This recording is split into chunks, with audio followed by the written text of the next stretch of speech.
Hello friends, welcome back to the lecture series of central force. So आज हम कुछ important topics के बारे में बात करेंगे, जैसे डिफरेंशियल इक्वेशन ऑफ ऑर्बिट्स और के प्लस प्रॉब्लम के बारे में बात करेंगे। इसमें के प्लस प्रॉब्लम रियली में एक बहुत इंपॉर्टेंट टॉपिक है। ये हर एग्जाम में पूछा जाने वाला टॉपिक है। सबसे पहला टॉपिक है जो हम स्टडी करेंगे होगा डिफरेंशियल इक्वेशन ऑफ ऑर्बिट।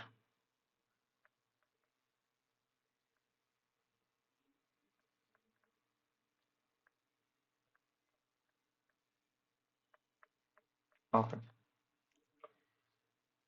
बहुत सारी कंडीशंस में मैंने आपको बताया था एक कंजर्वेटिव फोर्स होता है, central force is a conservative force. तो अगर हमको पोटेंशियल दिया हो तो वहां से हम फोर्स को इजीली फाइंड आउट कर सकते हैं। एक बार हम फोर्स को फाइंड आउट कर सकते हैं तो अब जो फॉर्मूला मैं आपको बताने जा रहा हूँ उससे उस सिस्टम का डिफरेंशियल इक्वेशन हम लोग फाइंड आउट करेंगे। आपको पता है दोस्तों, अगर हमें किसी इक्वेशन का डिफरेंशियल इक्वेशन पता हो तो उस इक्वेशन को सॉल्व करके हम बहुत सारे पैरामीटर्स को फाइंड कर सकते हैं। चलिए, okay. So differential equation of orbit क्या होगा? Minus J square U square by M D T U by D theta two plus U बराबर F of one by U. Okay, जहां पे u इज इक्वल टू है one by R. This is radial distance. Okay, अब equations कैसे होंगे? Potential आपको कुछ भी दे देगा, v is equal to half K R square type any potential.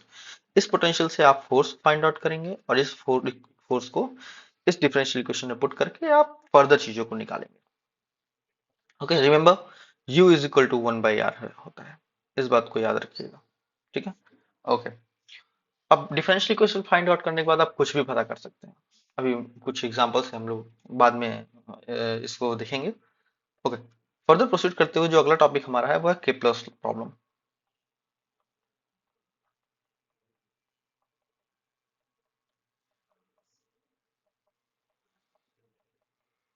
Yes, okay. तो के प्लस प्रॉब्लम में अब सबसे पहले पोटेंशियल जो हमें डिफाइन किया जाएगा, तो के प्लस प्रॉब्लम में जो पोटेंशियल हमको दिया जाएगा वो होगा one minus one by R into K for every K is greater than zero. अब एक रेफरेंस के लिए मैं बता देता हूँ, निगेटिव साइन पोटेंशियल्स हमेशा अट्रैक्शन को डिनोट करती हैं। तो के प्लस प्रॉब्लम हमारे अर्थ और प्लानिटरी सिस्टम के को डिफाइन करता है। यहाँ पे पोटेंशियल नेगेटिव होने का मतलब है there is attractive force between our system in earth, between earth and sun, between other planets and sun. Okay, okay. तो जैसा कि हमने ऑलरेडी पढ़ रखा है, जो total energy of the system होता है वो होता है half M R dot square plus G square by two M R square minus K by R. इस कंडीशन में K by R is the potential, minus K by is the potential. तो this implies we effective क्या हो जाएगा?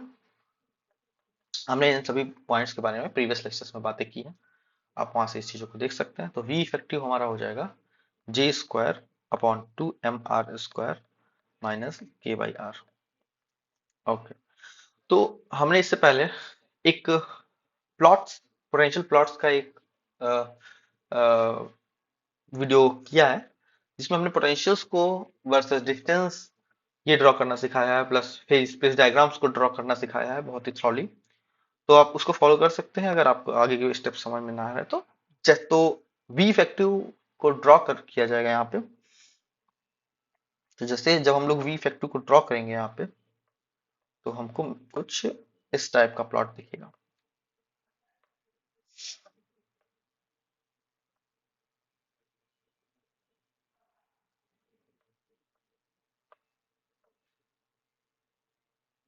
इस type का plot कुछ हमें दिखेगा।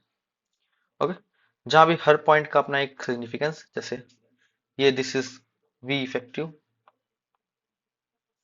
दिस इज आर, ये पॉइंट हो जाएगा J square by two M comma zero, और यहाँ पे एक मिनिमम पॉइंट यहाँ पे होगा इस वन, ये हो जाएगा वी मिन। ये पॉइंट यहाँ पे हो जाएगा G square by K M minus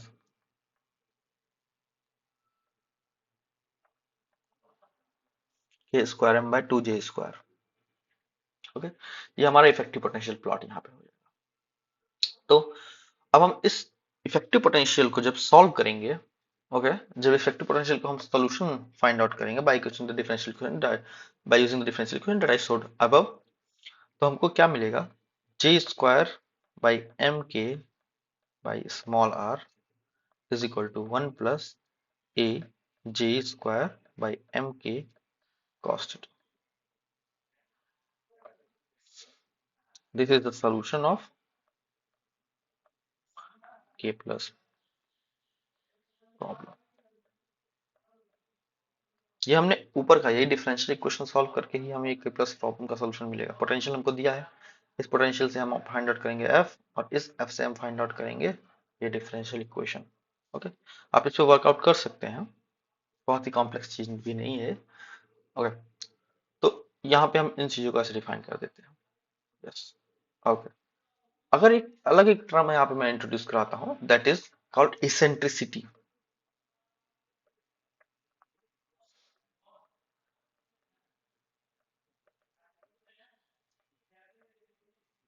eccentricity define करता है किसी भी सिस्टम का स्ट्रक्चर को, कि वो सिस्टम किस तरह का पाथ फॉलो कर रही है। इसेंट्रिसिटी आपने कॉनिक सेक्शन में भी पढ़ा होगा कि इलिप्स के लिए इसेंट्रिसिटी होती है, और पैराबोला, हाइपरबोला, सर्कल, सबके लिए एक इसेंट्रिसिटी फिक्स होती है। तो यहाँ पे जो रिलेशन हम पढ़ने जा रहे हैं वो रिलेशन है एनर्जी और इसेंट्रिसिटी के बीच का रिलेशन, जो होगा E is equal to M K square by 2j square on the bracket E square minus 1। This is the energy and eccentricity relation. Okay, अब अगर मैं चीजों को यहाँ थोड़ा सा डिफाइन करूँ, तो इसेंट्रिसिटी के बेसिस पे अभी मैं इसेंट्रिसिटी की वैल्यू भी आपको बताता हूँ। सबसे पहले अगर मैं ऑर्बिट, इसेंट्रिसिटी और एनर्जी, इन तीनों को अगर मैं डिवाइड करूँ यहाँ पे, तो सबसे पहली बात, अगर हमारी इसेंट्रिसिटी जीरो हो, इसेंट्रिसिटी 0 से 1 के बीच में हो, ओके, 0 से 1 के बीच में हो, इक्वल टू 1 हो, ग्रेटर देन 1 हो, ये चार कंडीशन यहाँ पे इसेंट्रिसिटी के साथ बन सकते हैं। ओके, अब इन चार कंडीशंस में हम लोग किस कंडीशन में हमारा ऑर्बिट का सिस्टम का ऑर्बिट सर्कुलर होगा, किस कंडीशन में इलिप्टिकल होगा, किस कंडीशन में पैराबोलिक होगा, किस कंडीशन में हाइपरबोलिक होगा, सिर्फ हमको यही यहाँ पे जानने की जरूरत है। इसी से डायरेक्ट क्वेश्चन हमारे लग जाएंगे। तो अगर हम E is equal to 0 find out करते हैं तो वो ऑर्बिट होगा circular. E is between 0 to 1 करते हैं तो वो ऑर्बिट होगा elliptical. Equal to 1 then parabolic and hyperbolic greater than 1। Okay, तो इनकी करस्पॉन्डिंग एनर्जीज क्या क्या आती चली जाएंगी, minus M K square by 2j square. E energy is E naught and 0. E naught is the energy when the orbit is circular, तब जो energy होगी वो होगी E naught। तो इलिप्टिकल कंडीशन में एनर्जी होगी वो E naught और 0 के बीच में होगी, और पैराबोलिक कंडीशन में एनर्जी 0 होगी, और इस कंडीशन में एनर्जी इज ग्रेटर देन 0। तो आप एनर्जी को डायरेक्ट फाइंड आउट करेंगे ऊपर वाले फॉर्मूले से यूज करके, और उस एनर्जी को यूज करके आप बस इतना चेक करेंगे कि पॉजिटिव है नेगेटिव है, कि कैसी वैल्यू हमको यहाँ पे मिल रही है। उसी कंडीशन, उसी के साथ आप ऑर्बिट्स को डिसाइड कर दोगे। मतलब लेट्स से एनर्जी की वैल्यू आपको ग्रेटर देन 0 मिली, तो ये डायरेक्टली हाइपरबोलिक पाथ को फॉलो करता है। ओके, तो अगर मैं ई को यहाँ डायरेक्ट डिफाइन करूँ तो ई इज इक्वल टू आपको होता है ए जे स्क्वायर बाई एम के, where a is a constant. Okay, a is just a constant, don't worry about a is a differential constant। हम जब भी कोई डिफरेंशियल इक्वेशन को सॉल्व करते हैं, जैसे मैंने अभी जब जस्ट बताया कि हम यहाँ पे डिफरेंशियल इक्वेशन को, इस डिफरेंशियल इक्वेशन को सॉल्व करके ये सारे एनर्जी वैल्यूज और बाकी चीजें निकाल रहे हैं, तो जब भी किसी डिफरेंशियल इक्वेशन को हम सॉल्व करते हैं तो वहाँ पे कुछ कॉन्स्टेंट्स वहाँ पे डिफाइन करते हैं, वही कांस्टेंट है यहाँ पे, तो this is differential equation constant. Okay, तो एनर्जी की वैल्यू से ये आप ये बता सकते हैं कि हमारा जो सिस्टम है उसका ऑर्बिट्स किस तरह से वर्क कर रहे हैं।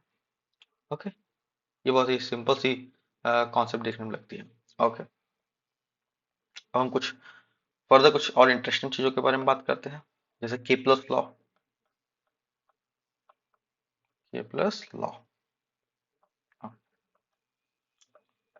केपलर्स फर्स्ट लॉ सिंपली बोलता है कि earth revolving about the sun in elliptic orbit where sun is in the one of the foci of the ellipse। इस बात का ध्यान याद रखिएगा, अर्थ जो है वो इलिप्टिक ऑर्बिट में सन के चारों तरफ मूव करता है, जहां पे सन इलिप्स के फोकाई पे सिचुएटेड होता है।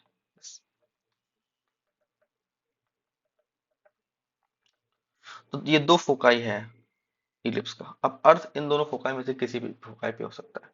लेट्स से अर्थ यहाँ पे है, यहाँ पे है, ये लेट्स से दिस इज सन, तो अर्थ यहाँ पे है लेट्स से। तो this is your R cap, this is your theta cap, okay, this is your theta. तो ये पॉइंट क्या हो जाएगा, R min comma theta dot max, okay. अच्छा थीटा कैप और we can R D theta, R theta cap dot. तो this foci को हम डिफाइन कैसे करेंगे, ए ई कॉमा जीरो। अगर हम यहाँ पे कुछ और तरीके से थोड़ा एक्स्ट्रा एलिब्रेट करते हैं इसको, तो ये this is the centre of the ellipse, this is your minor axis, yes, this is your major axis, yes, okay. अब यहाँ पे से अगर मैं पॉइंट्स को और डिफाइन करना चाहूँ तो ये रहा, ओके। तो दिस इज योर आर मिन and this is your R max, okay. तो ये जो पॉइंट होगा वो हो जाएगा R min comma theta dot max, okay. ये पॉइंट क्या हो जाएगा आपका, R max comma theta dot. मैं थीटा डॉट मिन लिखने का क्या मतलब है, थीटा डॉट एंगुलर वेलोसिटी को, एंगुलर स्पीड को डिनोट करता है। तो जब सन, अर्थ सन बहुत ही क्लोजेस्ट डिस्टेंस पे होंगे तो उसकी स्पीड सबसे ज्यादा होगी, ओके। जितनी ज्यादा कम स्पीड पे होंगे, डिस्टेंस पे होंगे, उतनी इसकी स्पीड ज्यादा होगी। हम इसके बाद और समझेंगे क्यों।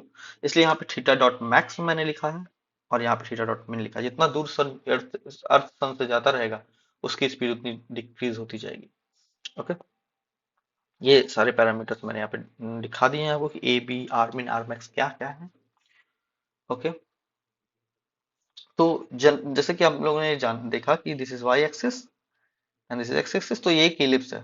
तो it will definitely follow the equation of ellipse. तो it is X square by A square plus Y square by B square is equal to 1, okay. जहाँ पे एक जनरल इलिप्स रिलेशन हमको मिलेगा, पता है B is equal to A root 1 minus E square. This is the relation between the B A and eccentricity, okay. आपको ये सब याद रखना है। और जो अगली चीज जो याद रखने वाली है, अगर मैं यहाँ पे देखूं तो आर्मिन की वैल्यू कितनी है, Armin this A minus AE, this is also AE, okay, this is minus AE actually। तो इसमें से अगर मैं इस पार्ट को, अगर मैं इस A में से AE को डिक्रीज कर दूं तो that is the R min, that is the R min। so A minus AE is equal to A bracket 1 minus E। any problem? अगर मैं A में से, this is also A, remember this is also A, तो A में से अगर मैं AE को डिक्रीज करता हूं तो मुझे R min, ये R min मुझे मिल जाता है, ओके। R max अगर मैं ए में ए को ऐड कर देता हूं, A plus A, this is your R max. So see, यहां से मैं, this distance is your A and this distance is A and this combiningly is R max. तो R max is equal to A plus A, तो A, this is A 1 plus ए।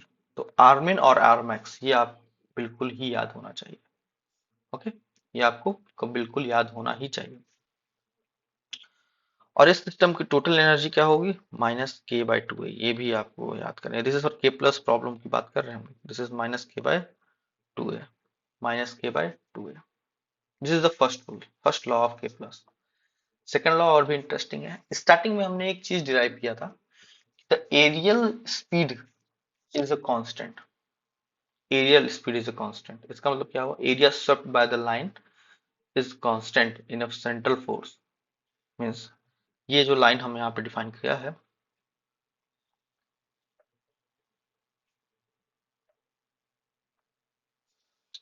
यहाँ पे जो foci है और ये जो लाइन यहाँ पे डिफाइन किया गया, ये लाइन इक्वल इंटरवल में इक्वल एरिया को ही कवर करेगा। मीन्स अगर यहाँ पे ये इतना एरिया कवर कर रहा है और दूर जाने पे ये इसी को काफी छोटा कवर करेगा, ये एरिया, ये डिस्टेंस छोटा हो जाएगा यहाँ पे एरिया इक्वलेंट करने के लिए।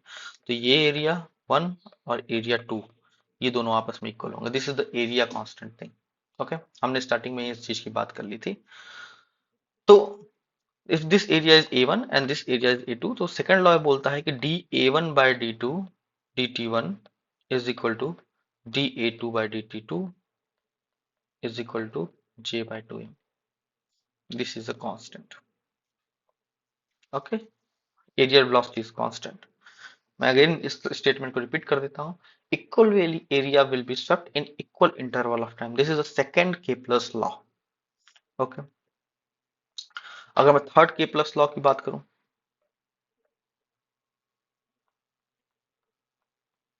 तो ये सिंपली ये डिफाइन करता है T square is directly proportional to A cube, means the time period of rotation is proportional to A to the power 3 by 2। Okay, और इसको मैं ये भी लिख सकता हूँ, T is directly proportional to A to the power 3 by 2। It is up to you. तो time period of revolution rotation t is proportional to a to the power 3 by 2।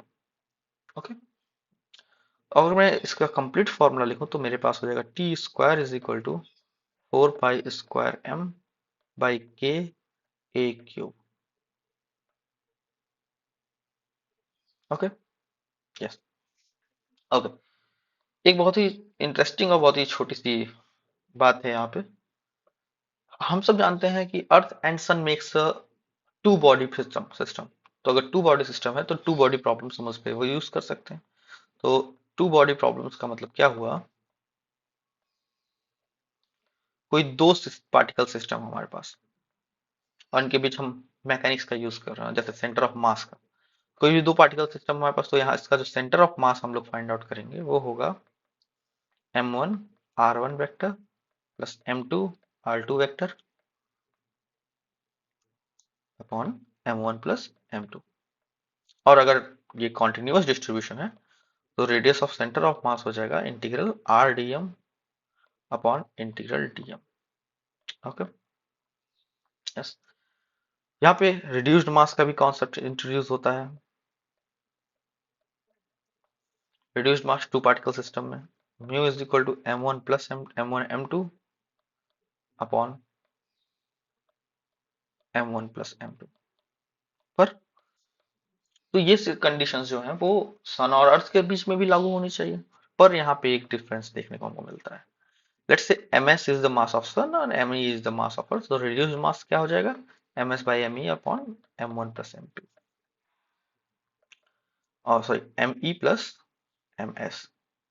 Okay, तो अगर हम यहाँ से ms को common ले लें तो ms me by ms 1 plus me by ms, ms cut गया, म्यू आ गया me upon 1 plus me by ms, और ms is very very greater than me, so me by ms is very very smaller than 1। तो हम इस term को neglect कर देंगे, तो mu is simply equal to me। तो इस रीजन से हम यहाँ पे सन और अर्थ सिस्टम में हम इन चीजों का इस्तेमाल नहीं करते हैं, जस्ट लाइक रिड्यूस मास का इस्तेमाल हम यहाँ पे नहीं करते हैं। Okay, it's clear I think. Okay, simple सा एक और चीज यहाँ पे मैं बताना चाहूंगा, जैसे time period. Okay, time period of revolution of earth कैसे फाइंड आउट करते हैं। Time period of revolution of earth around sun using reduced mass. देखिए, हमें पता है v is equal to minus K by R, and k is equal to हमको general form पता है g m1 by m1 m2। This is your k here, हमको potential पता है। ओके, तो ऊपर हमने पढ़ा टाइम के प्लस थर्ड लॉ हमने पढ़ा T square is equal to 4 pi square m A cube by K is equal to 4 pi square m की जगह मैं म्यू को यूज करता हूँ by K A cube. Okay, तो अगर टी स्क्वायर में यहाँ करता हूँ तो ये हो जाएगा 4 pi square m1 m2 upon in place of mu capital G m1 m2 m1 plus m2 e cube. मैंने यहाँ k की वैल्यू पुट कर दी और म्यू की वैल्यू पुट कर दी। ओके, तो जो टाइम पीरियड होगा यहाँ पे T square is equal to 4 pi square upon capital G m1 plus m2 into A cube. तो अगर मैं रिड्यूस्ड मास का इस्तेमाल अर्थ और प्लैनेट सिस्टम में करता हूँ, सन सिस्टम में करता हूँ, तो टाइम पीरियड हमको मिलेगा अर्थ और रिवोल्यूशन ऑफ अर्थ का, वो होगा टी स्क्वायर, जहाँ पे m1 is equal to earth mass and m2 is equal to sun mass. Okay, ये यहाँ पे ये खत्म होता है आपका केप्लस प्रॉब्लम। केप्लस प्रॉब्लम में आज के लिए बस इतना ही। आगे हम लोग आगे के लेक्चर्स में और कुछ इंपॉर्टेंट टॉपिक्स पे डिस्कस करेंगे, जैसे मोमेंट ऑफ इनर्शिया पे डिस्कस करेंगे हम लोग, कैसे कॉन्टिन्यूअस सिस्टम के लिए, डिसकॉन्टिन्यूअस सिस्टम के लिए हम लोग moment of inertia find out करते हैं, सेकुलर इक्वेशंस कैसे उसमें हम लिखते हैं, कॉन्टिन्यूअस डिस्ट्रीब्यूशन पे कैसे काम करते हैं। ओके, और कुछ इंपॉर्टेंट फार्मूलाज और स्टडी करेंगे, और बहुत सारे टॉपिक्स हमने इसमें कवर किए हैं। Okay, thank you so much for this lecture and like and subscribe my channel, and if you like the video and if you have any comment for my video, please put it in the comment box. Thank you so much.